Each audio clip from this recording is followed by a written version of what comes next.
नमस्कार। दुनिया ना इस वक्त एक बहुत ही दिलचस्प मोड़ पर खड़ी है। हर तरफ तनाव बढ़ रहा है। तो आज हम यही देखने वाले हैं कि इस ग्लोबल चेस बोर्ड पर कौन से देश सबसे बड़ी और सबसे साहसिक चालें चल रहे हैं और इस उथल-पुथल के माहौल में अपनी जगह कौन कैसे बना रहा है। तो आज का हमारा मेन सवाल यही है और ये सवाल हमें दुनिया के कुछ सबसे टेंशन वाले इलाकों की एक तरह से सैर कराएगा, जहां हम देखेंगे कि कौन अपनी ताकत बढ़ा रहा है और कहां संघर्ष की आग भड़क रही है। तो चलिए अपनी इस यात्रा की शुरुआत करते हैं। सबसे पहले देखेंगे कि भारत अपनी सैन्य ताकत को कैसे मजबूत कर रहा है। फिर हम थोड़ा पश्चिम की ओर बढ़ेंगे और बलूचिस्तान के अशांत इलाके पे नजर डालेंगे। उसके बाद हम मिडिल ईस्ट के सेंटर यानी ईरान में जो टेंशन चल रही है उसे समझेंगे और आखिर में देखेंगे कि रूस कैसे एनर्जी को एक ग्लोबल हथियार की तरह इस्तेमाल कर रहा है। तो हमारी पहली मंजिल है भारत। देखिए, इस अनिश्चितता के दौर में भारत सिर्फ अपना बचाव नहीं कर रहा, बल्कि वो दुनिया को अपनी बढ़ती हुई ताकत का एक साफ साफ सिग्नल भी दे रहा है। तो चलिए सबसे पहले बात करते हैं भारत की नेवी की। भारत जर्मनी से 6 बहुत ही एडवांस्ड सबमरीन्स खरीदने जा रहा है और इनकी खासियत है AIP टेक्नोलॉजी। इसका पूरा नाम है एयर इंडिपेंडेंट प्रोपल्जन। अब आसान भाषा में समझें तो ये टेक्नोलॉजी इन सबमरीन्स को हफ्तों तक पानी के नीचे रहने की पावर देती है, वो भी बिना सरफेस पर आए। सोचिए, ये चीज उन्हें लगभग गायब और कितना खतरनाक बना देती है। और हाँ, ये कोई छोटी मोटी डील नहीं है। प्रोजेक्ट 75I, इस सौदे की कीमत है करीब 99,000 करोड़ रुपए। ये इतना बड़ा आंकड़ा दिखाता है कि भारत हिंद महासागर में अपनी समुद्री ताकत को लेकर कितना सीरियस है। लेकिन भारत सिर्फ दूसरे देशों से हथियार नहीं खरीद रहा है, बल्कि वो खुद भी बहुत ही खतरनाक टेक्नोलॉजी बना रहा है।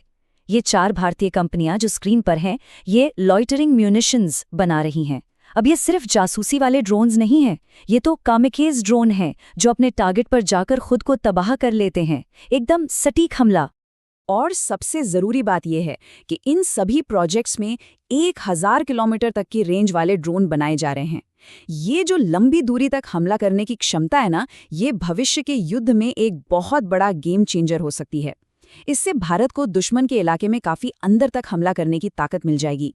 Navy chief admiral R Hari Kumar का ये जो बयान है, ये भारत की सोच को एकदम साफ कर देता है। ये सिर्फ एक स्टेटमेंट नहीं, ये एक मिशन है। हिंद महासागर दुनिया के लिए बहुत महत्वपूर्ण होता जा रहा है और भारत ये साफ कर रहा है कि वो इस इलाके में अपनी बड़ी भूमिका निभाने के लिए बिल्कुल तैयार है। मिलिट्री ताकत के साथ साथ भारत डिप्लोमेसी के मोर्चे पर भी काफी एक्टिव है। एक तरफ तो ईरान के साथ सफल बातचीत हुई, जिससे वहां फंसे भारतीयों को निकलने का एक आसान रास्ता मिला। तो वहीं दूसरी तरफ कनाडा के साथ भारत के न्यूक्लियर कोऑपरेशन पर पाकिस्तान ने चिंता जताई है, जो इस रीजन के कॉम्प्लेक्स जियोपॉलिटिकल समीकरणों को दिखाता है। चलिए अब भारत की सीमा से पश्चिम की ओर चलते हैं, बलूचिस्तान। यहाँ तस्वीर एकदम अलग है। जहाँ एक तरफ भारत अपनी ताकत बढ़ा रहा है, वहीं बलूचिस्तान में एक खुला संघर्ष चल रहा है जो पूरे इलाके में अस्थिरता फैला रहा है। और ये कोई छोटी मोटी झड़पें नहीं हैं।